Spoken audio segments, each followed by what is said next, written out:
परमेश्वरको नयाँ करार प्रकाशको पुस्तकको अगमबानी र परिपूर्तिको गवाही सिन्सन्जी अनलाइन सेमिनारमा सहभागी हुनुभएका सारा संसारभरका पास्टरजनहरू, थियोलोजी विद्यार्थीजनहरू अनि सन्तजन हजुरहरू भेटेर खुसी लागेको छ।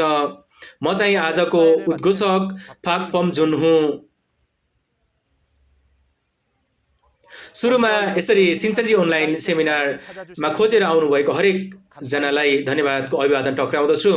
आज पनि आउँदै गरेका यी वचनहरूको माध्यमबाट प्रकाशको पुस्तकको अगमबानी र त्यो परिपूर्ति भएको वास्तविकताको गवाही पाउँदै गर्दा ठुलो अनुग्रह र बुझाइ प्राप्त गर्नुभएको म यही कामना गर्दछु। सुरुमा प्रार्थना गरेर आजको सेमिनार सुरु गर्नेछौँ। प्रेम र अनुग्रहले भरपूर हुनुभएको पवित्र पिता परमेश्वर, आज यो समय स्वर्गबाट आज्ञा दिनुभएको परमेश्वरको नयाँ करार प्रकाशको पुस्तक अगमबानी र परिपूर्तिको गवाही अनलाइन सेमिनारको माध्यमबाट हामीहरूको हृदय एक ठाउँमा भेला पारिदिनु भएको छ। बहुमूल्य सत्यभित्र परमेश्वरलाई महिमा चढाउने यो अवसर अगुवाई गरिदिनु भएकोमा धन्यवाद चढाउँदछौँ। करिब 2000 वर्ष अघि प्रतिज्ञा गर्नुभएको प्रभुको सम्पूर्ण अगमबानी परिपूर्ति हुने आजको दिन यो समय स्वर्गमा आशा राख्नुभएका हाम्रा सम्पूर्ण विश्वासका परिवारहरूमा गवाही आउँदै गरेको प्रकाशको पुस्तकको अगमबानी र परिपूर्तिको गवाहीको वचनको माध्यमबाट स्वर्गको बुद्धि भरपूर रूपमा दिनुभएको, देख्ने आँखा, सुन्न सक्ने कान र बुझ्ने हृदय परमेश्वरले दिनुभएको होस्। परमेश्वर र प्रभु येशूको करार र त्यो वचन अनुसारै परिपूर्ति हुने स्वर्ग र अनन्त जीवनमा आशा राखेका हामी हरेकजनालाई यो समयको माध्यमबाट परमेश्वरको उद्देश्य अनि हामीहरू विश्वासी जनको आशा फेरि एकचोटि महसुस गर्ने, बुझ्ने त्यो बहुमूल्य समय बनाइदिनु भएको होस्। र विशेष गरी यो समय वचन गवाही दिँदै गर्नुभएको कुलपतिको साथमा स्वर्गको बुद्धि, क्षमता र शक्तिशाली वचन भरपूर रूपमा दिनुभएको होस्। स्वर्गमा रहनुभएको परमेश्वरलाई महिमा चढाउने यो बहुमूल्य समय बनेको होस् र सम्पूर्ण समय परमेश्वरको हातमा राख्दछौँ र हामीलाई मृत्युबाट जीवनमा डोर्याउनु भएको पवित्र परमेश्वरको नाममा यी सम्पूर्ण प्रार्थना चढाउँदछौँ। आमेन। हजुर, अनलाइनको माध्यमबाट सञ्चालन भइरहेको यो चोटिको सेमिनार सम्पूर्ण रोकथाम निर्देशिका र सामाजिक दूरी अक्षरशः पालना गरी सञ्चालन भइरहेको कुरा म जानकारी गराउँदछु। र अब जीवनको वचन सुन्ने समय रहेको छ। आज चाहिँ प्रकाशको पुस्तक 16 अध्यायका वचनहरू सुन्नेछौँ। वचन गवाही दिनुहुने फिलिप कुलपति खिमोन गुक कुलपतिलाई निम्त्याउनेछौँ।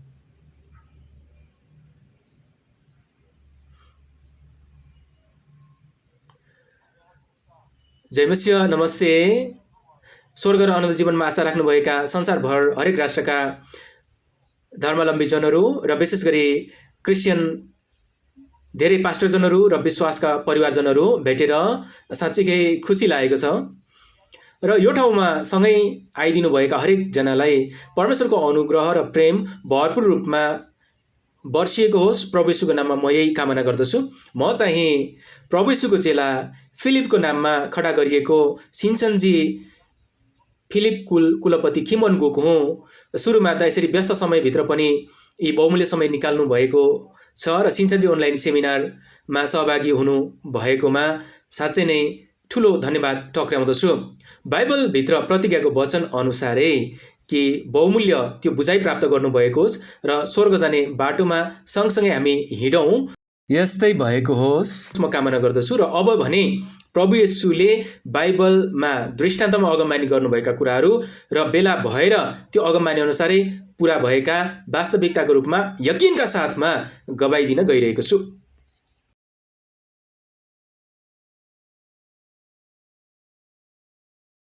आज म सँगसँगै हेर्नुहुने परमेश्वरको वचन चाहिँ अघि भने चाहिँ परमेश्वरको नयाँ करार प्रकाशको पुस्तक अगमबानी र परिपूर्तिको गवाही प्रकाश 16 अध्यायका विषयहरू रहनेछन्। गत समय प्रकाश 15 अध्यायको वचन राम्रोसँग सुन्नुभएको छ र धेरै अनुग्रह र बुझाइ प्राप्त गर्नुभएको छ म विश्वास गर्छु। र प्रकाश 16 अध्यायको विषयमा प्रवेश गर्नेछौँ। सुरुमा प्रकाश 16 अध्यायको शीर्षक चाहिँ क्रोधका 7 कचौरा। क्रोधका 7 कचौरा रहेका छन्। सबैसँगै शीर्षक एकचोटि एकै स्वरमा पढौँ। क्रोधका 7 कचौरा। प्रकाश 16 अध्यायको विषय चाहिँ परमेश्वरसँगको करार भङ्ग गरेका यी विद्रोहीहरू र विद्रोह गरेका यी विद्रोही चुनिएका जनहरूलाई निलेका विनाशकर्ताहरूमाथि फैसला गर्ने कचौराको विपत्तिसँग सम्बन्धित विषय हो। गत समयको सिकाइबाट राम्रोसँग नियाली हेर्नु भए चाहिँ प्रकाश 13 अध्यायको स्वर्गीय वासस्थानका मानिसहरू पशुसँग छाप लिएर पशुलाई सबैले पुजेका छन्, त्यो हुनाले तिनीहरू विद्रोही भएका हुन्। र यसै गरी पशुका गोठालाहरूले त्यो ठाउँमा प्रवेश गरेर विनाश गराएको कारणले गर्दाखेरि तिनीहरू चाहिँ विनाशकर्ता हुन्, होइन र? र अब परमेश्वरले चाहिँ यिनीहरूमाथि कचौरा खन्याउनुहुन्छ र फैसला गर्नुहुन्छ। यी विद्रोहीहरूलाई विनाश गराएका विनाशकर्ताहरूको कार्य पनि दुष्ट छ र यसै गरी यी विद्रोहीहरूको कार्य पनि गलत भएको हुनाले तिनीहरूको पाप अपराधको बारेमा क्रोधको फैसला वर्षाउनुहुन्छ र फैसला खन्याइने ठाउँ चाहिँ विद्रोहीहरू रहेको ठाउँ हो। र त्यसै गरी यी विद्रोहीहरूलाई विनाश गरेका यी विनाशकर्ताहरू रहने प्रकाश 13 अध्यायमा देखा परेको स्वर्गीय वासस्थान यो ठाउँ हो। र यसै गरी यी क्रोधका साथ कचौरा खन्याउने व्यक्तिहरू चाहिँ प्रकाश 15 अध्यायमा देखेका व्यक्तिहरू गवाईको मण्डपको पवित्र मण्डलीमा भेला भएका यी विजेताहरू नै हुन्। र यी विजेताहरू चाहिँ प्रकाश 12 अध्यायमा अजिङ्गरको भिडसँग लडाईँ गरेर जितेका विजेताहरू हुन्।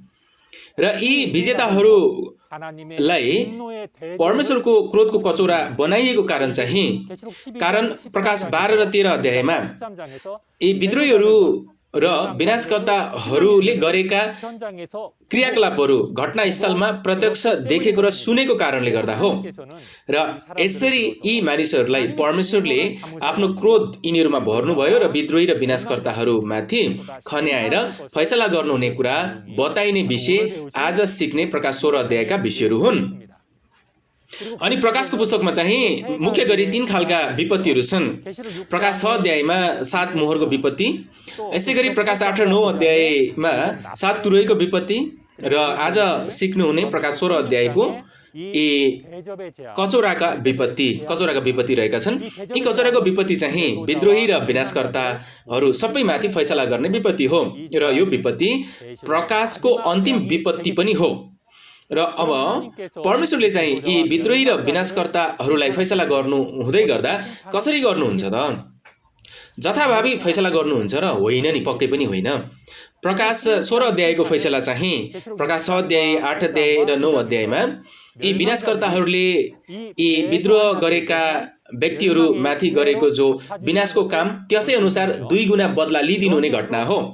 प्रकाश 13 को 10 पदको वचनलाई हेर्ने हो भने कैदी बनाउनेहरू आफै पनि कैदमा पर्नेछन् र तरबारले मार्नेहरू आफै पनि तरबारले मारिनेछन् भनिएको छ। र यसै गरी प्रकाश 18 को 6 पदको वचन पनि हेर्ने हो भने त्यसले जे गरेकी थिए त्यही त्यसलाई देऊ, त्यसले गरेको कामको दोब्बर त्यसलाई फर्काइदेऊ, त्यसले प्यालामा जे भरेकी थिए त्यसको दोब्बर कडा हुने गरी त्यसलाई फर्काइदेऊ भनेर बताउनु भएको छ।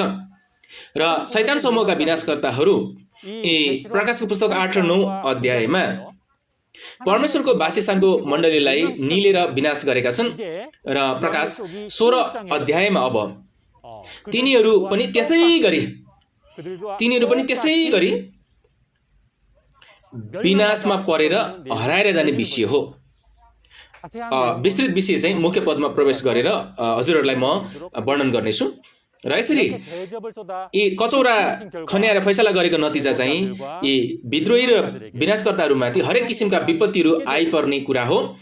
र महानगरी बेबिलोन 3 बाटोमा टुक्रिएर जाने र जातिका सहरहरू पनि नष्ट भएर जाने कुरा उल्लेख गरिएको छ। अब उसो भए मुख्य पदमा प्रवेश गरेर एक-एकवटा डिटेलमा नियाली हेर्नेछौँ। हामी प्रकाश 16 को 1 र 2 पद सँगै पढ्नेछौँ। तब मन्दिरबाट आएको एउटा चर्को स्वरले 7 स्वर्गदूतहरूलाई यसो भनिरहेको मैले सुने, तिमीहरू जाऊ र परमेश्वरका क्रोधका 7 कचौरा पृथ्वीमाथि खन्याऊ। तब पहिलो स्वर्गदूतले गएर आफ्नो कचौरो पृथ्वीमाथि खन्याए र त्यसले गर्दा त्यस पशुको छाप हुने र त्यसको मूर्तिलाई पुज्ने मानिसहरूलाई घिनलाग्दा र दुख्ने घाउका टिरा निस्के। हुन्छ, राम्रोसँग पढिदिनु भयो। 1 पदमा यी पवित्र मन्दिरबाट चर्को आवाज आयो र यी क्रोधका 7 कचौरा पृथ्वीमा खन्याऊ भनेको छ। यो पवित्र मन्दिर चाहिँ प्रकाश 15 अध्यायमा विजेताहरू भेला भएको गवाईको मण्डपको पवित्र मण्डली हो। गवाईको मण्डपको पवित्र मण्डलीमा परमेश्वर साथमा रहनुहुन्छ र यो पवित्र मन्दिरबाट निस्किएको आवाज चाहिँ परमेश्वरको आवाज हो भनेर थाहा पाउन सकिन्छ। पशुसँग लडाइँ गरी जितेका विजेताहरू परमेश्वरको क्रोध भरिएको परमेश्वरको क्रोधको कचौरा बनेर अब यो क्रोध खन्याइने यी पृथ्वी चाहिँ आखिर के हो त? प्रकाशको पुस्तक 13को 3 पदमा गएर वचन हेर्ने हो भने सारा पृथ्वी छक्क परेर पशुलाई पछ्याउँछन् भनिएको छ र 8 पदमा गएर हेर्ने हो भने त्यो पृथ्वीले पशुलाई पुजेको कुरा देख्न पाइन्छ। अनि यर्मिया 17को 13 पदको वचनमा पनि गएर हेर्ने हो भने परमप्रभुलाई त्याग्नेहरूको नाम धुलोमा लेखिने कुरा उल्लेख भएको छ र यसै गरी यी क्रोध खन्याइने पृथ्वी चाहिँ यी प्रकाश 13 अध्यायमा पशुको छाप लिएर पशुलाई पुजेका विद्रोह गरेका वासस्थान मण्डलीका सन्तहरू नै हुन्। र 2 पदमा गएर हेर्ने हो भने यी कचौरा पृथ्वीमा खन्याएपछि पशुको छाप लिने र मूर्तिलाई पुजेका व्यक्तिहरू अर्थात् विद्रोहीहरूमा यी घिनलाग्दा दुष्ट र दुख्ने विषालु घाउखटिरा निस्के भनिएको छ। यी दुष्ट र विषालु घाउखटिरा बुझ्न कठिन होला। घाउखटिरा भन्ने बित्तिकै सामान्यतया यो मासु समेत बिग्रेर यी चोट लागेको जस्तो खटिरा देखा पर्ने कुरा हो। विद्रोहीहरूको शरीरमा यो खालको घाउखटिरा निस्कियो भन्ने कुरा नभइकन हृदयमा देखा परेको चोटलाई बताउन खोजेको हो। यी दुष्ट र विषालु घाउखटिरा भन्दै गर्दा सुरुमा दुष्ट भन्ने कुरा चाहिँ यी चुनिएका जनले परमेश्वरको करार भङ्ग गरेर विनाशकर्ताहरूको शिक्षा स्वीकार गरेको र तिनीहरूको साम्प्रदायिक नियमद्वारा आराधना समेत चढाएको कुरालाई बताएको हो। र यसै गरी व्यवस्था 32को 33 पदमा गएर हेर्ने हो भने तिनीहरूको दाखमध्ये चाहिँ सर्पको विष हो, साँपे सर्पको कडा विष भन्ने चाहिँ विष भनेको मानिसको आत्मालाई मार्ने शैतानको साम्प्रदायिक नियम हो। यी दुष्ट र विषालु घाउखटिरा निस्के भन्ने कुरा चाहिँ विद्रोहीहरू विनाशकर्ता पशुहरूबाट यी दुष्ट र विषालु गतिविधिमा परे भन्ने कुरा पर्दाफास भएको हुनाले यिनीहरू इन्कार पनि गर्न नसक्ने र लुकाउनु पनि नसक्ने अवस्था आइपर्यो। यो कारणले गर्दाखेरि हृदयमा देखा परेको जो घाउखटिरा अर्थात् हृदयको पीडा र घाउ चोटलाई जनाएको कुरा बुझ्न सकिन्छ। संक्षेपमा हेर्ने हो भने पहिलो कचौराको त्यो विपत्तिको मुख्य सार चाहिँ परमेश्वरको क्रोधको वचन पृथ्वीमा खन्याएर आदमले झैं परमेश्वरलाई त्यागेर यी झुटा गोठालालाई सेवा गर्ने र सर्पको झुटो शिक्षा स्वीकार गरेका वासस्थानका चुनिएका जनको खोट अर्थात् विद्रोहको गतिविधि प्रष्ट गरी पर्दाफास गर्ने कुरा यहाँ बताउँदै गरेको विषय हो। हजुर, अब जोडिएर प्रकाश 16को 3 पद सँगसँगै पढ्नेछौँ। दोस्रो स्वर्गदूतले आफ्नो कचौरो समुद्रमा खन्याए र त्यो मरेका मानिसको रगत जस्तै भयो अनि समुद्रमा भएका सबै जीवित प्राणीहरू मरे। हजुर, 3 पदमा दोस्रो कचौराको विपत्ति समुद्रमा खन्याइएको छ र बाइबलभित्र दृष्टान्त गरिएको समुद्र चाहिँ पुरानो करारको बाइबल दानियल 7को 2 र 3 पद त्यसै गरी 15 र 17 पदको वचनलाई हेर्ने हो भने यो समुद्रबाट पशु निस्किआएको छ र यो कुरा चाहिँ संसारबाट निस्किआएका राजाहरू भनेर बताइएको छ। समुद्र चाहिँ संसार विशेष गरी शैतानले चलाउने संसारलाई बताउँदै गरेको कुरा हो। अझ बढी प्रकाश 13 अध्यायको समुद्रबाट निस्किआएका 7 टाको दशुङ भएको पशु अर्थात् विनाशकर्ताहरू, यी विनाशकर्ताहरूलाई जनाउने कुरा हो। र यसै गरी समुद्रभित्र रहने यी जीवित प्राणीहरू यी पशुसँग आबद्ध भएका वासस्थान मण्डलीका सन्तहरू लगायत सारा संसारभरका अनुयायीहरू हुन्। समुद्रभित्र जीवित प्राणीहरू छन्। समुद्रको पानी चाहिँ जीवन जस्तो छ। मुख्य पदमा भएको समुद्रको पानी चाहिँ संसारका अनुयायीहरू आत्मिक जीवनको पानीको रूपमा पिउँदै गरेको यी झुटा गोठालाहरूको शिक्षालाई जनाउन खोजेको हो।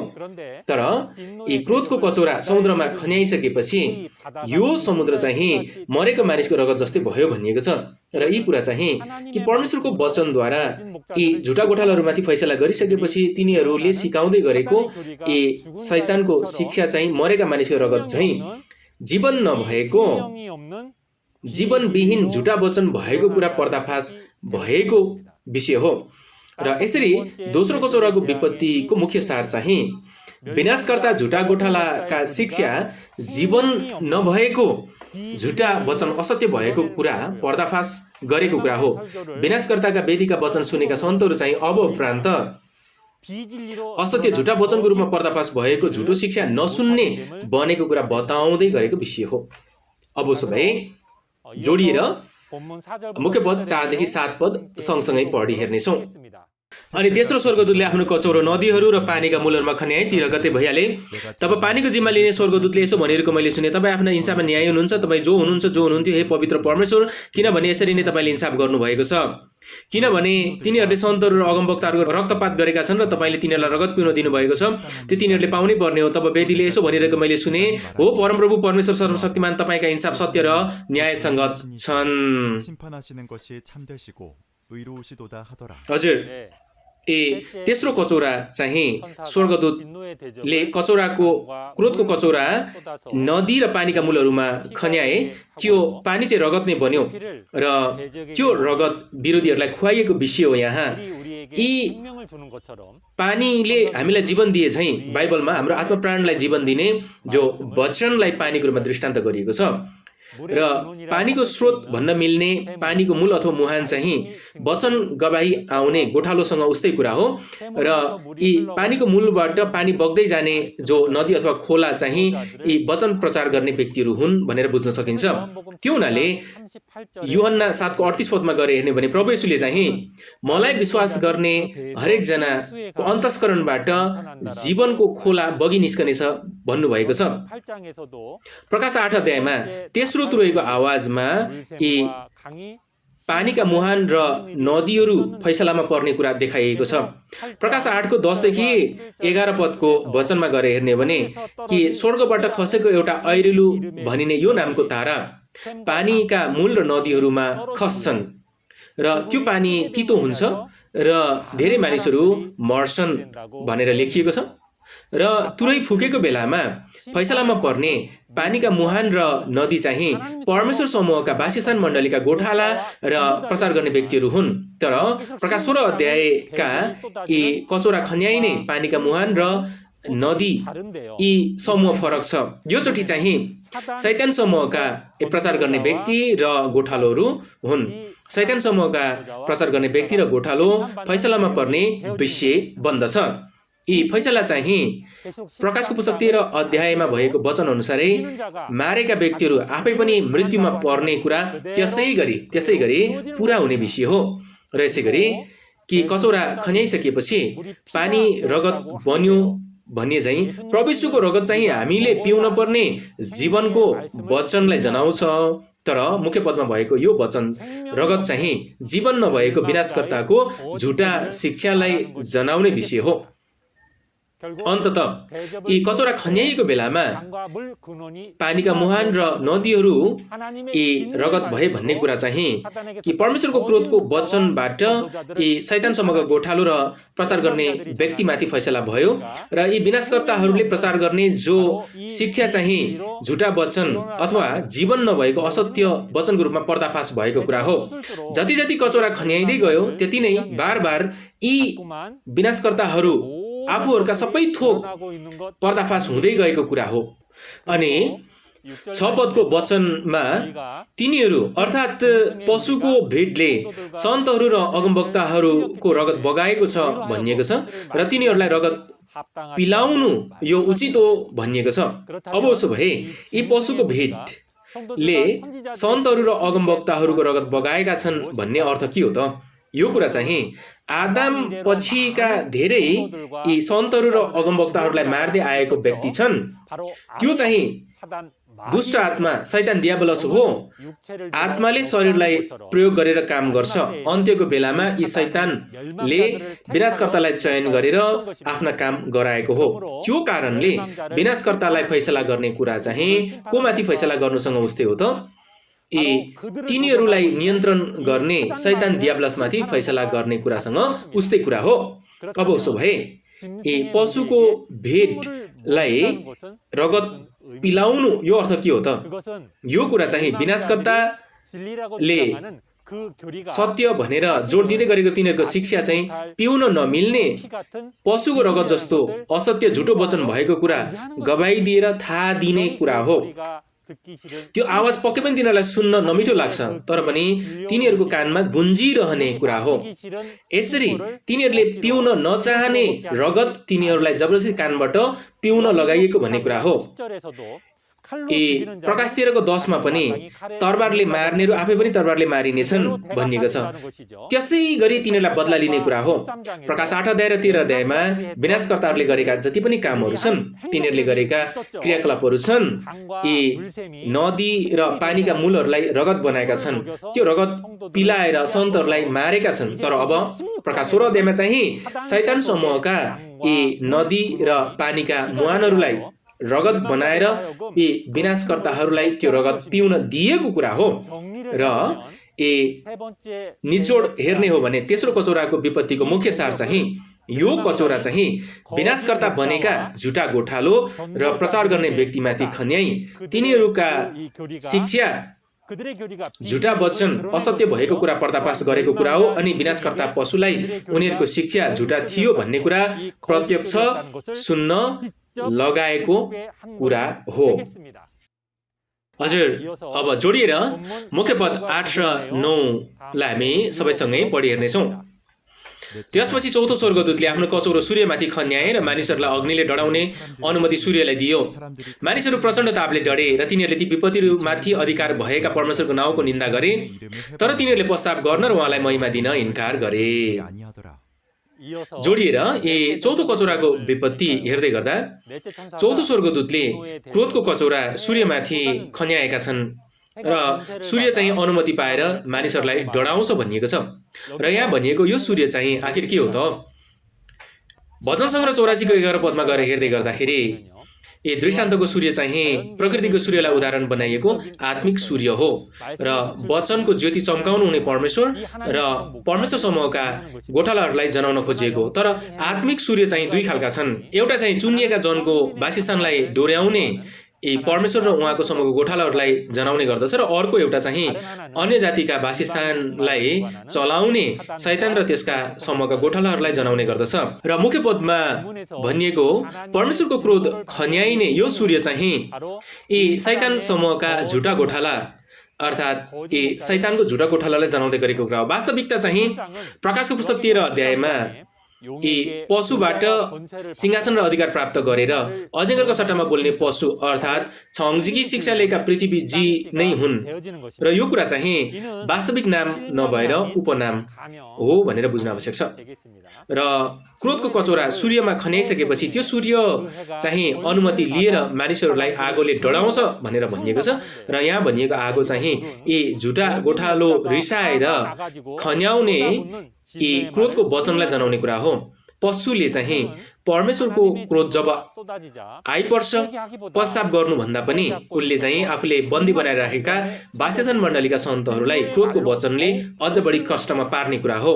र यो कुरालाई आत्मिक रूपमा हेर्ने भने उहिले त्यो मोसाको पालामा प्रस्थानको समयमा मिस्रका राजा फारोमाथि परमेश्वरले 10 किसिमका विपत्तिहरू खन्याउनु भयो। तर जति जति विपत्तिमा पर्यो उति नै उसको हृदय कठोर हुँदै गयो र इस्राएली प्रजाहरूमाथि अझ बढी कि कष्ट र यातना समस्या दिएको कुरा सम्झिन आवश्यक छ। प्रकाश 17 अध्याय र प्रकाश 18 अध्यायमा पनि हेर्ने हो भने यी बन्दी बनेका मानिसहरू छन् र प्रकाश 16 अध्यायमा चाहिँ यी बन्दी बनेका मानिसहरूलाई अझ बढी यातना र पीडा दिने कुरा गरिएको हो। र यसो हुनाले योचोटि चौथो कचौराको विपत्तिको मुख्य सार चाहिँ यी कचौरा विपत्ति चाहिँ विनाशकर्ता गोठालोमाथि खन्याउँदा त्यसले त्यो वचन सुनेर प्रस्ताव गर्नु त परे जाओस्, उल्टै विद्रोह गरेका वासस्थान सन्तहरूलाई झन बढी पीडा यातना दिने अर्थ हो। अब जोडिएर मुख्य पद 10 र 11 पद सँगै पढि हेर्नेछौँ। अनि पाँचौं स्वर्गदूतले आफ्नो कचौरो त्यस पशुको सिंहासनमा खन्याए। त्यसको राज्यमा अन्धकार छायो र वेदनामा मानिसहरूले आफ्नो जिब्रो टोके। तिनीहरूका वेदना र घाउ खटिराले गर्दा तिनीहरूले स्वर्गका परमेश्वरलाई सरापे, तर आफूले गरेका कुकर्मबाट प्रस्ताव गर्न तिनीहरूले इन्कार गरे। र यसरी मुख्य पदमा हेर्दै गर्दाखेरि फैसलामा पर्ने पशुको सिंहासन र राज्य चाहिँ कहाँ हो त? र प्रकाशको पुस्तक 13 को 2 पदको वचनलाई गई हेर्दा र अजिङ्गर अर्थात् शैतान 7 टाउको दक्षिण भएको पशुलाई आफ्नो सिंहासन दियो भनेर भनिएको छ। कचौरा खन्याइने त्यो पशुको सिंहासन चाहिँ दुष्ट आत्माले बास गरेको यी झुटा गोठाला र अझ बढी यिनीहरू सङ्गठित भेला भएर सङ्गठित भएको शैतानको सङ्गठनलाई जनाउने गर्दछ। त्यसको वास्तविक स्वरूप चाहिँ छङ्जीकी शिक्षाले नै हो र तिनीहरूको राज्य प्रकाशको 17 र 18 अध्यायमा गएर हेर्दा भूतप्रेतको राज्य बेबिलोन हो भनिएको छ र प्रकाश 12 अध्यायमा फलामको डन्डा बोकेको यी बालकले अजिङ्गर र त्यसको समूहका विनाशकर्तासँग लडाई गरेर जितेसँगै यो बेलाबाट परमेश्वरले चाहिँ यी विजेताहरूको साथमा सँगै रहेर अजिङ्गर र त्यसको पशुको राज्यमाथि फैसला गर्नुहुन्छ र क्रोधको कचौरा खन्याउँदा यी पशुको त्यो राज्य र सिंहासन अँध्यारो भएर गयो। यो के अर्थ हो त? योहन्ना 1 को 1 देखि 4 पदसम्म गएर हेर्ने हो भने ज्योति चाहिँ परमेश्वरको वचन हो भनिएको छ। अब अन्धकार चाहिँ ठिक त्यसको विपरीत हुने भयो नि त। परमेश्वरको क्रोधको वचनले विनाशकर्ताहरूमाथि फैसला गरेसँगै ती विनाशकर्ताहरूको शिक्षा चाहिँ झुटा वचन असत्य भएको कुरा पर्दाफास भई अब उपरान्त सत्यको वचन भनेर जोड दिन नसक्ने बनेको भन्ने अर्थ हो। यसअघि चाहिँ यी परमेश्वरको राज्य चुनिएका जनहरू विनाशकर्ताबाट जबरजस्ती प्रहारमा परेर उनीहरूले सत्यको वचन प्रचार गर्न नपाएर अँध्यारो भएका थिए। तर अब भने विनाशकर्ताको सङ्गठन परमेश्वरबाट फैसलामा परेर अँध्यारो हुने कुरा हो र यी 5औं कचौरा विपत्ति खन्याएसँगै यी विनाशकर्तासँग आबद्ध भएका 22 मण्डलीका सन्तहरू कि उनीहरू आफ्नो जिब्रो टोके र वेदना र घाउ खटिराको कारणले गर्दाखेरि परमेश्वरलाई निन्दा गरे भनिएको छ। यहाँ यी वेदना र घाउ खटिरा चाहिँ आफूहरू विनाशकर्ताहरूबाट झुटा शिक्षा स्वीकार गरेको कुरा थाहा पाए र यो खोड चाहिँ सारा संसारभर पर्दाफास भएको कारणले गर्दा देखा परेको दुःख र त्यो कारणले गर्दा देखा परेको हृदयको चोटलाई जनाउने कुरा हो। र त्यतिले पनि नपुगेर यिनीहरू चाहिँ नोआको पाला र लोतको पालामा चाहिँ आफूहरूको गल्ती पस्ताव नगरी उल्टै परमेश्वरलाई निन्दा गरेको सरापेको कुरा छ। प्रकाश 2 र 3 अध्यायमा पनि चिठी पठाएको भए तापनि वासस्थानमा भएका सन्तहरूले पस्ताव गरेनन् र प्रकाश 8 र 9 अध्यायमा तुरै फुकेर थाहा दिए पनि अन्तिमसम्म यिनीहरूले प्रस्ताव गर्दै गरेनन्। प्रकाश 16 अध्यायमा आइपुग्दाखेरि पनि सुरुमा चाहिँ अझै पनि यिनीहरूले प्रस्ताव गरेनन् भनिएको छ र यी 5औं कचौराको विपत्तिको मुख्य सार चाहिँ परमेश्वरको क्रोधको वचनद्वारा विनाशकर्तालाई फैसला गरेकोले विनाशकर्ताहरूको शिक्षा चाहिँ झुटा वचन असत्य भएको तथ्य पर्दाफास भई अब उपरान्त सत्य भनी जोड दिन नसक्ने भएको कुरा हो। र यसै गरी यी विनाशकर्तासँग एक भएका विद्रोह गरेका 22 मण्डलीका सन्तजनहरू यसरी उनीहरूको खोट पर्दाफास भए तापनि यिनीहरूले प्रस्ताव गर्दै गरेनन्। हुन्छ, अब यी मुख्य पद 12 देखि 16 पदका विषयहरू सँगै पढि हेर्नेछौँ। तब 6औं स्वर्गदूतले आफ्नो कचौरो महानदी युफ्रेटिसमा खन्याए र नदीको पानी सुकिहाल्यो र पूर्वबाट आउने राजाहरूको निम्ति मार्ग तयार भयो। तब मैले अजिङ्गरको मुखबाट, त्यस पशुको मुखबाट र झुटो अगमवक्ताको मुखबाट भ्यागुता जस्ता 3वटा घृणित आत्माहरू निस्किरहेका देखेँ। तिनीहरू चमत्कार देखाउने दुष्ट आत्माहरू हुन्। तिनीहरू समस्त संसारका राजाहरू कहाँ जाँदछन् र सर्वशक्तिमान परमेश्वरको महान दिनमा युद्ध गर्नलाई तिनीहरूलाई भेला गर्दछन्। हेर, म चोर जस्तै आउनेछु। त्यो धन्य हो जो जागा रहन्छ र आफ्नो वस्त्रको रक्षा गर्दछ, नत्र त त्यो नाङ्गै हिँड्नेछ र त्यसको नग्नता देखिनेछ।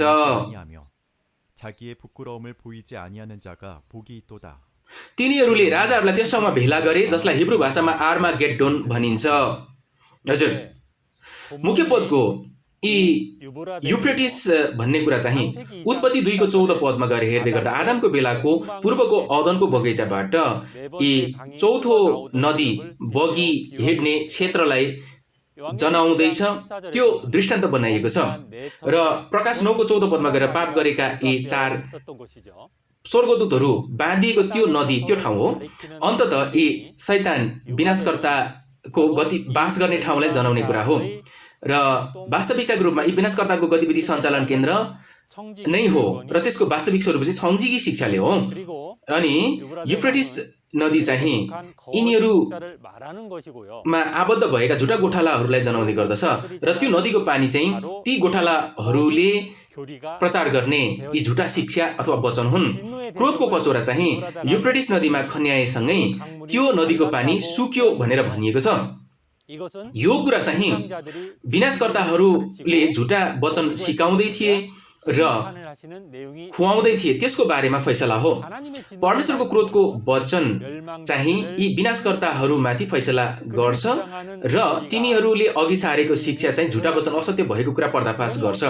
र अब के हुन्छ त, अहिले यी क्रोधको वचन चाहिँ तिनीहरूको गल्ती औँलाउने क्रोधको वचन हो। त्यस हुनाले तिनीहरूले पोखाएका यी नदीका पानी जस्तो वचन चाहिँ अब उपरान्त नआउने भयो, तिनीहरूको शिक्षा अब उपरान्त ननिस्किने भयो। त्यो हुनाले यी नदीको पानी सुक्यो भनिएको हो।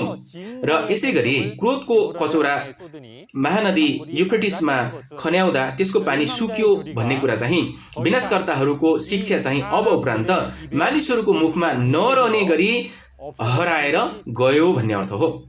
हजुर, अब यसरी क्रोधको कचौराको माध्यमबाट विनाशकर्ताको शिक्षा असत्य झुटा वचनको रूपमा पर्दाफास भयो र युफ्रेटिस नदी सुकेर गयो र अब त्यहाँ बन्दी बनेका ठाउँबाट निस्किआउने मानिसहरू देखा पर्छन्। र मुख्य पदमा युफ्रेटिस नदी सुकेसँगै पूर्वबाट आउने भनिएका यी राजाहरू चाहिँ तिनीहरू नै हुन्। र यी शिक्षाको कारणले गर्दा बन्धनमा परेका मानिसहरू यी वचन बुझिसकेपछि त्यो ठाउँबाट निस्किआउँछन्। र सबैभन्दा सुरुमा पूर्व भन्दै गर्दा सूर्य उदाउने ठाउँ हो र बाइबलमा चाहिँ परमेश्वरलाई सूर्य भनिएको छ र ज्योति चाहिँ परमेश्वरको वचनलाई जनाइएको छ र मुख्य पदको पूर्व चाहिँ परमेश्वरको कार्य सुरु हुने ठाउँलाई जनाउँदै गरेको कुरा हो। सामान्यतया पूर्व क्षेत्र पश्चिम क्षेत्र त्यो कुरा होइन र यी पूर्वबाट निस्किआउने राजाहरू चाहिँ यहाँ यी बेबिलोनमा बन्धक बनेका परमेश्वरका चुनिएका जनहरू थिए। पहिलो पत्रुस 2:9 गएर हेर्दै गर्दा राजा जस्ता पुजारीहरू परमेश्वरका पुजारी बन्ने मानिसहरू हुन् भनेर बुझ्न सकिन्छ। र युफ्रेटिस नदीको पानी जस्ता यी झुटा गोठालाहरूको शिक्षा चाहिँ असत्य वचन भएको पर्दाफास भएको कारणले गर्दा तिनीहरूले बन्धक बनाएका ती मानिसहरू चाहिँ अब त्यो ठाउँबाट निस्किएर परमेश्वरले बास गर्ने गवाईको मण्डलको पवित्र मण्डलीमा निस्किआए भन्ने कुरा हो। यो बेला यो गवाईको वचन तिनीहरूलाई अगुवाई गर्ने मार्ग बन्दछ र वचनको मार्ग पछ्याएर निस्किआउने कुरा हो। र यो घटनालाई चाहिँ आत्मिक रूपमा हेर्ने हो भने कि प्रस्थान 14 अध्यायमा कष्टकर जीवन बिताएका इस्राएली चुनिएका जनहरू चाहिँ यी मिस्रका राजा फारोको अधीनमा रहेको बेलामा परमेश्वरले लाल समुद्र सुकाइदिनुहुन्छ र उनीहरू त्यहाँ जुत्ता लगाएर हिँडेरै पार गरेर आउँछन्। अर्थात् 6औं कचौराको विपत्तिको मुख्य सार चाहिँ यी कचौरा विनाशकर्ताहरूको गतिविधि सञ्चालन केन्द्रमाथि खन्याइन्छ र तिनीहरूको शिक्षा झुटो वचन असत्य भएको कुरा पर्दाफास हुन्छ र यो कारणले गर्दाखेरि यी विनाशकर्ताको शिक्षा हराएर जान्छ र गवाईको वचन बाटो बनेर बेबिलोनबाट यो गवाईको मण्डलको पवित्र मण्डलतिर निस्किआउन सक्ने कुरा यहाँ बताइदिएको कुरा हो। र यस्तो हुँदै गर्दाखेरि अजिङ्गर पशु र झुटो अगमवक्ताको ओठबाट भ्यागुता जस्ता यी 3 अशुद्ध आत्माहरू निस्किएको देख्न पाइन्छ। झुटा गोठालाहरूको ओठबाट भूतप्रेतको आत्मा निस्कियो भन्ने कुराको अर्थ के हो त? वचन चाहिँ यी आत्माको विचार पोख्ने साधन हो। पहिलो कोरिन्थी 3:9 वचन गएर हेर्ने हो भने मानिसको हृदय चाहिँ यी आत्मा आएर बास गर्ने घर हो भनिएको छ। पवित्र आत्मा होस् चाहे दुष्ट आत्मा होस्, त्यो आत्माले घर बनाएको मानिसको हृदयबाट निस्कने वचनको माध्यमबाट उसले काम गर्दछ। र मुख्य पदमा भएको यी भूतप्रेतका आत्मा चाहिँ झुटो गोठालाको ओठबाट निस्कन्छ भनिएको हो। अब भूतप्रेतका आत्मा चाहिँ परमेश्वरसँगको युद्धको लागि पृथ्वीभरका राजाहरू भेला पार्ने भनिएको छ। अब यी विजेताहरू चाहिँ अहिले कचौरा बनेर विद्रोहीहरू र विनाशकर्तामाथि परमेश्वरको क्रोध पोखाउँदै गरेको कुरा हो नि अहिले। र युद्ध जस्तो अवस्था अहिले देखा परिरहेको छ। तर यी पशुहरू चाहिँ आफूहरूले जित्न नसकेको कारणले गर्दाखेरि यी एक ठाउँमा भेला हुँदैछन्। पृथ्वीभरबाट आफूहरूलाई सहयोग गर्ने सहयोगीहरू यी भेला पार्न खोजिरहेको कुरा हो। है सहयोग मागेको कुरा हो र पृथ्वीभरका राजाहरूलाई यी बोलाएर भेला पार्ने कुरा छ र आखिर यिनीहरू चाहिँ को हुन् त? राजा जस्ता पुजारी भन्नेको कुरा पनि छ। यो हुनाले बाइबलमा शासक होस् अथवा राजा हुन्, यिनीहरूले चाहिँ सन्तहरूमाथि शासन गर्ने गोठालोलाई जनाउँदछ। अर्थात् पृथ्वीका राजाहरू चाहिँ संसारका गोठालाहरू हुन् र संसारका गोठालाहरू हुन् र परमेश्वरसँग युद्ध गर्नको लागि बोलाएर भेला पारेका यी दियाबलसका सेनाहरू हुन्। यी पृथ्वीका राजाहरू युद्ध गर्नको लागि कहाँ भेला पारेका छन् बोलाएर? आर्मागेड्डोन भनिने ठाउँमा चाहिँ यी बोलाएर भेला पारेका छन्। आर्मागेड्डोनको युद्ध सायद हजुरहरूले पनि सुन्नुभएको अनुभव हुन सक्छ। यी सारा पृथ्वीभरका राजाहरू भेला भएर लडाइँ गर्ने यी तेस्रो विश्वयुद्ध हो अथवा न्युक्लियर बमको युद्ध हो, यसरी पनि विचार गर्नुभएको व्यक्तिहरू पनि हुनुहुन्छ होला सायद। तर यी साँच्चीकै आर्मागेड्डोन भनिने ठाउँ चाहिँ उहिलेबाटै इस्राएली राज्य र अन्य जातिको राज्य लडाइँ गरेको युद्धस्थल हो। पुरानो करारको समयमा यी युद्ध निरन्तर दोहोरिरहेको ठाउँ हो। यो 16 अध्यायमा भएको यो यी आर्मागेड्डोन भौतिक त्यो ठाउँको नाम रूपक बनाइएको कुरा हो। साँच्चीकै भौतिक त्यो ठाउँमा युद्ध हुने कुरा होइन। इस्राएलले धेरै पटक युद्ध गरेको त्यो ठाउँ आर्मागेड्डोनको शब्द प्रयोग गरेर यी आत्मिक युद्धस्थल युद्धस्थललाई जनाउन खोजेको हो। अहिले यी कचौरा पोखिँदै गरेको यो ठाउँमा यी युद्ध भइरहेको छ। त्यो हुनाले प्रकाश 13 अध्यायको स्वर्गीय वासस्थानको पवित्र मण्डलीलाई आत्मिक युद्धस्थल अथवा आर्मागेड्डोन भनेर भन्न सकिन्छ। पशुहरू यो युद्धस्थलमा कि आफूहरूको सेना भेला पारिरहेका छन् र युद्ध गर्न हामीलाई सघाउ भनिरहेका छन्, बुझ्नुहुन्छ? र अझ बढी भन्ने हो भने यी बेबिलोनका यी पृथ्वीभरका राजाहरू र गवाईका मण्डप पवित्र मण्डलीका कामदारहरू, यी यहाँ भएका कामदारहरू लडाइँ गर्ने जुनसुकै ठाउँ होस् त्यो ठाउँ चाहिँ के त? आर्मागेड्डोन हो भनेर बुझ्न सकिन्छ। र निष्कर्षको रूपमा भन्ने हो भने प्रकाशको पुस्तक 16 अध्यायको आर्मागेड्डोन चाहिँ आत्मिक आर्मागेड्डोन भएको ठाउँ हो र यी आत्मिक बेबिलोनका पृथ्वीका राजाहरू र गवाईका मण्डपको पवित्र मण्डलीका कामदारहरू लडाइँ गर्ने आत्मिक युद्धस्थल रणभूमि हो, बुझ्न सकिन्छ। अब जोडिएर यी प्रकाश 16 को 17 देखि अन्तिम पदसम्म सँगै पढि हेर्नेछौँ। अनि सातौं स्वर्गदूतले आफ्नो कचौरा हावामा खन्याए र मन्दिरको सिंहासनबाट यसो भन्ने एउटा आवाज निस्कियो, अब भयो। तब बिजुली चम्के, आवाजहरू र मेघगर्जनहरू भएर भयानक भूकम्प गयो। यति भयानक भूकम्प कि पृथ्वीमा मानिसहरूको उत्पत्ति भएदेखि यसो कहिले भएको थिएन। त्यो महानगरी 3 भागमा टुक्रै टुक्रा भयो अनि जाति जातिका सहरहरू ध्वंस विध्वंस भए। परमेश्वरलाई महान बेबिलोनको याद आयो र उहाँले आफ्नो क्रोधको भयानक मध्यले भरिएको कचौरा त्यसलाई पिउन दिनुभयो अनि हरेक टापु लोप भएर गयो र पहाडहरू बेपत्ता भए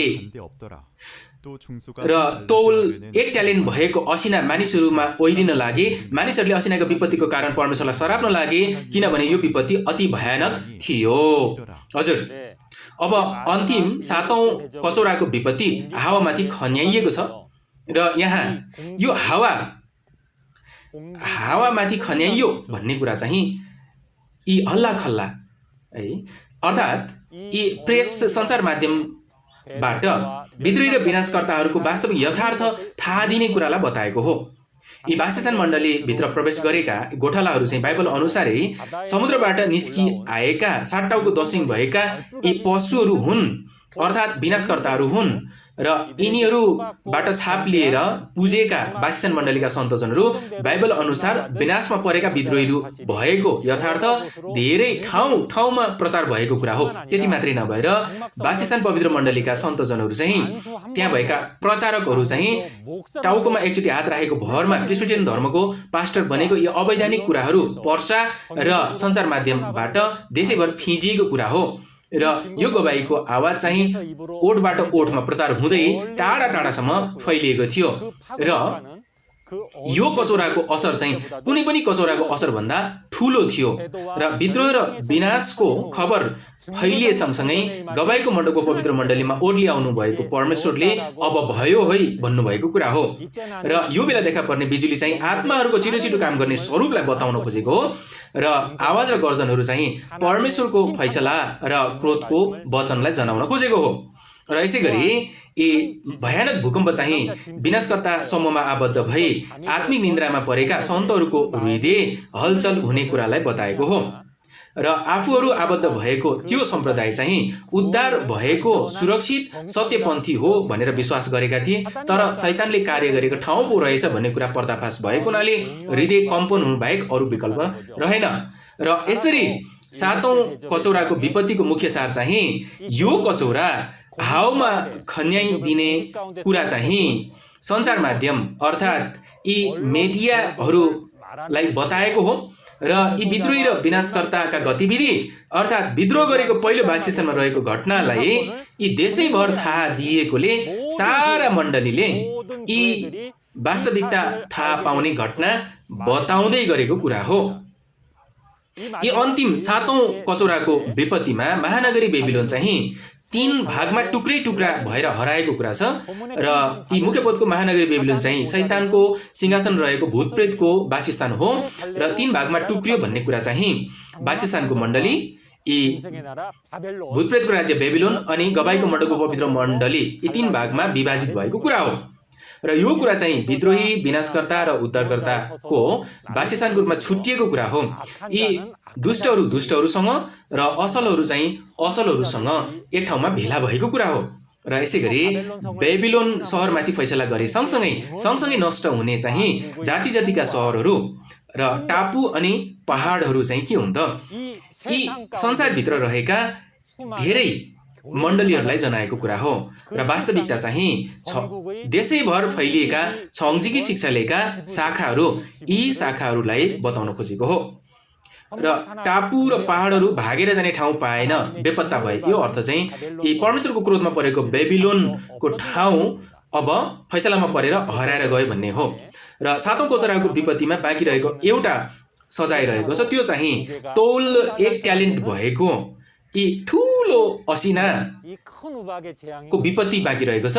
मोसाको पालामा चाहिँ साँच्चीकै त्यो असिना आकाशबाट खसेको थियो, तर प्रकाशको पुस्तक परिपूर्तिको बेलामा देखा परेको असिना चाहिँ भौतिक असिना नभएर आत्मिक असिना हो। त्यसको अर्थ चाहिँ क्रोधको वचन पाएको गोठालो, यी प्रवक्ता बनेको गोठालोलाई बताउन खोजेको। वास्तविकता चाहिँ आजको दिन प्रकाशको पुस्तक परिपूर्तिको बेलामा प्रकाशको पुस्तकको वचन प्राप्त गरेर प्रवक्ता बन्नु भएको जो विजेता नयाँ हुनुहुन्छ उहाँ हुनुहुन्छ। यी नयाँ योन्ना भन्ने कुरा चाहिँ प्रकाशको पुस्तक परिपूर्तिको बेलामा चेला योन्नाको नाम रूपक बनाएको प्रतिज्ञाको गोठालोको उपनाम हो। र मुख्य पदको यी असिना चाहिँ प्रकाश 8को 7मा देखा परेको रगत मिसिएको असिना र प्रकाश 11को अन्तिम पदमा देखा परेको परमेश्वरको पवित्र मन्दिरमा रहेको असिनासँग एउटै कुरा हो। र तौल 1 ट्यालेन्ट भएको यो असिना चाहिँ कि स्वर्गबाट मानिसहरूमाथि खसे भन्ने कुरा चाहिँ पहिलो आगमन बेलामा यी परमेश्वरले प्रभु येशूलाई फैसलाको अधिकार दिनुभएको कुरा चाहिँ आजको दिन प्रभु येशूले फैसलाको अधिकार दिनुभएको विजेता नयन्ना चाहिँ गवाईको मण्डलको पवित्र मण्डलीबाट निस्केर विद्रोही र विनाशकर्ताहरूको दुष्ट गतिविधिको गवाई दिनुहुन्छ भन्ने कुरा हो।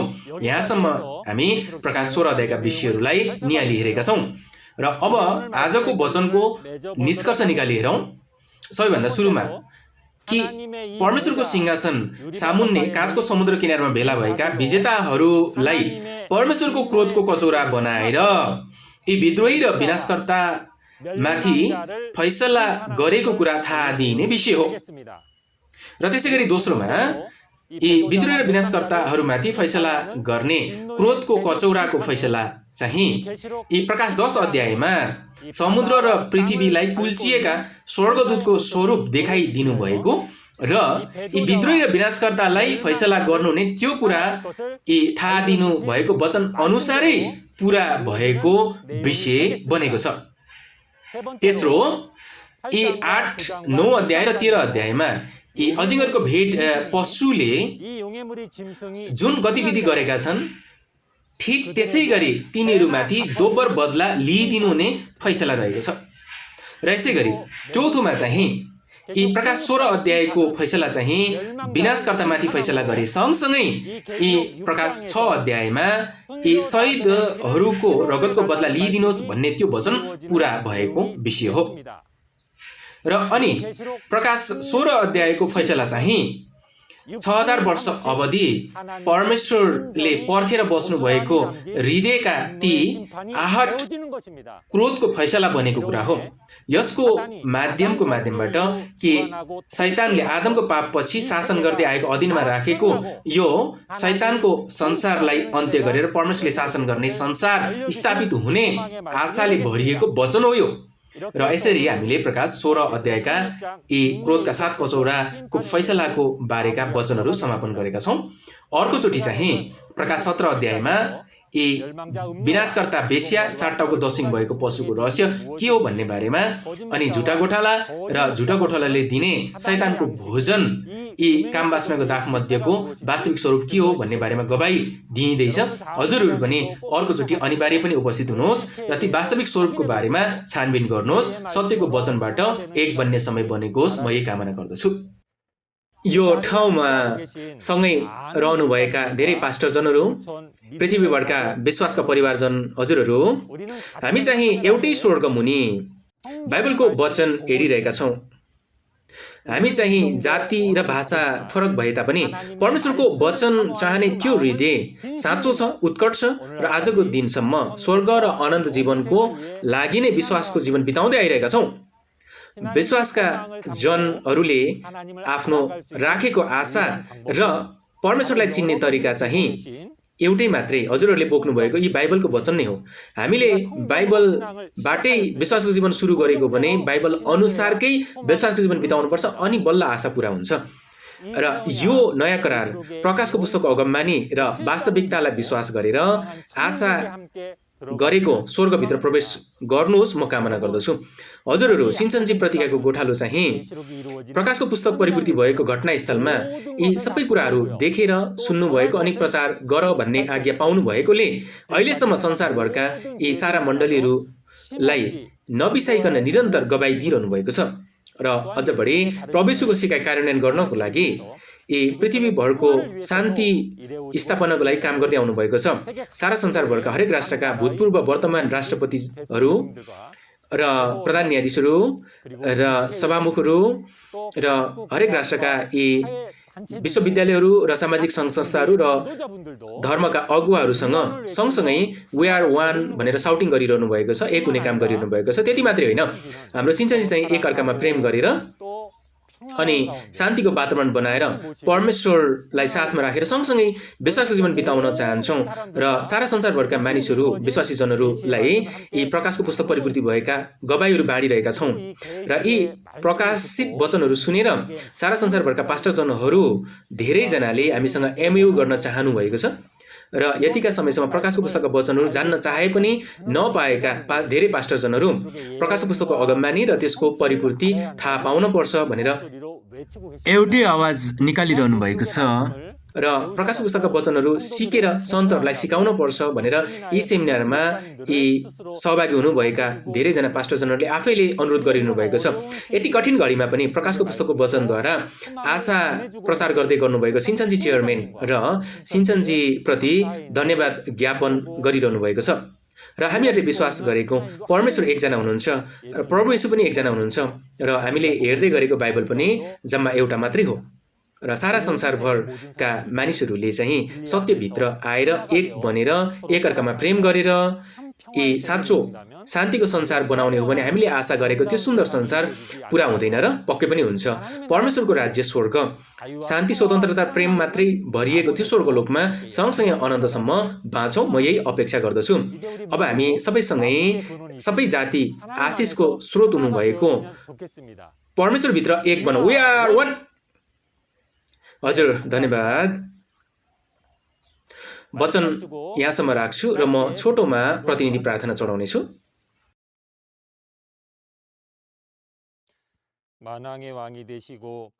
राजाहरूको राजा, प्रभुहरूका प्रभु बन्नुभएको, सबै आशिषका स्रोत बन्नुभएको स्वर्ग पृथ्वीको सृष्टिकर्ता पिता परमेश्वर, यसरी सिन्चनजी अनलाइन सेमिनार सारा संसारभर खोलिदिनु भएकोमा हृदयबाटै धन्यवाद र महिमा चढाउँदछौँ।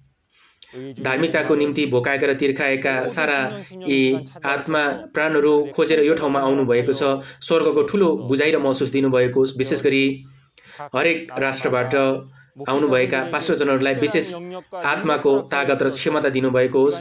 यी समय समय आएका वचनको गवाही माध्यमबाट परमेश्वरको वचन देख्ने आँखा, सुन्न सक्ने कान र महसुस गर्ने हृदय परमेश्वरले दिनुभएको होस्।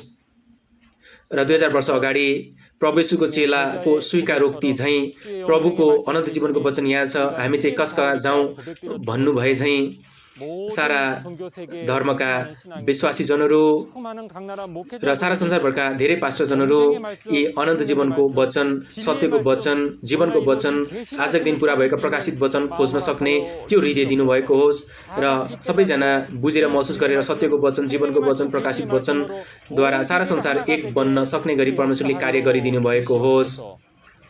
समय समय हरेक समय हाम्रो साथमा रहिदिनु भएको होस्, हरेक समय सुरक्षित राखिदिनु भएको होस्, बाटो अगुवाई गरिदिनु भएको हुनेछ। विश्वास र अपेक्षा गर्दै हामी यी सम्पूर्ण वचन हामीलाई उद्धार गर्नुहुने उद्धारकर्ता प्रभु येशूको नाममा यी सम्पूर्ण प्रार्थना चढाएका छौँ। आमेन।